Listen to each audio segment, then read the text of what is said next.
Hi everyone, this is Allie and Amanda with ProspHer Collective, and thank you for joining us today. We are excited to talk to you about cash flow, and if you find this useful, please go on, subscribe to our channel, like this so someone else can see it, and we have a Facebook group. We'd love for you to join it as well to learn along with us. It is free. Yes, it is. And cash flow is one of our more exciting topics, maybe because we are very operational driven, being in the property management industry. And so kind of the key of our major duties is watching and increasing cash flow. Yes. And we're going to use kind of the analogy of thinking of this like your household.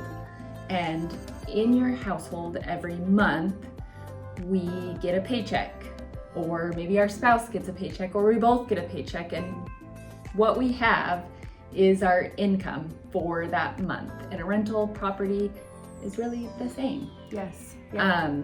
It is. So if you can think about your income with a rental property is what your renters pay. So income equals renters, right? If you don't have renters, you don't have income. Yep. So our goal is to always be increasing our income, of course, within reason. We can't just say, oh, rents are $1,000 right now, we want to go charge somebody $2,000. Like, that's not how it works. You would have a lot of vacancy and your income would actually go down. Yes, you would definitely have less. So ways that we love to increase income is to, let's say you or the property you're looking at buying, the owner is still paying for utilities. And so we implement a system where the tenant is paying for all the utilities, or maybe they're not charging for pets.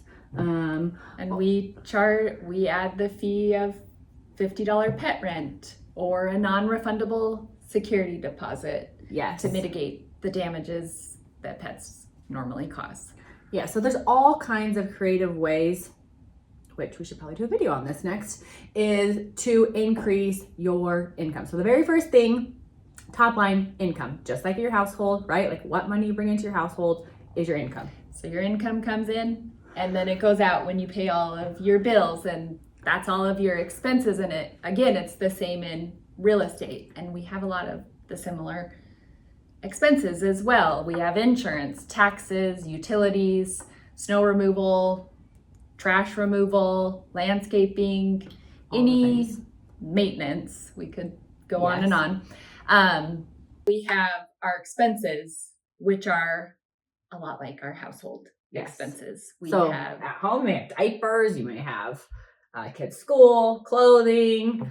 In the rental industry, we have snow removal, trash removal, landscaping, lots of fun maintenance situations. And the goal here, just like it is at our own households, is we're always looking for ways to control and lower our expenses.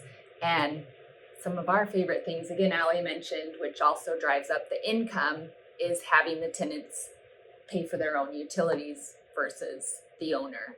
Yeah, I'm so surprised how simple that is, and it seems like it's a regular thing you just becoming more common in the industry for sure.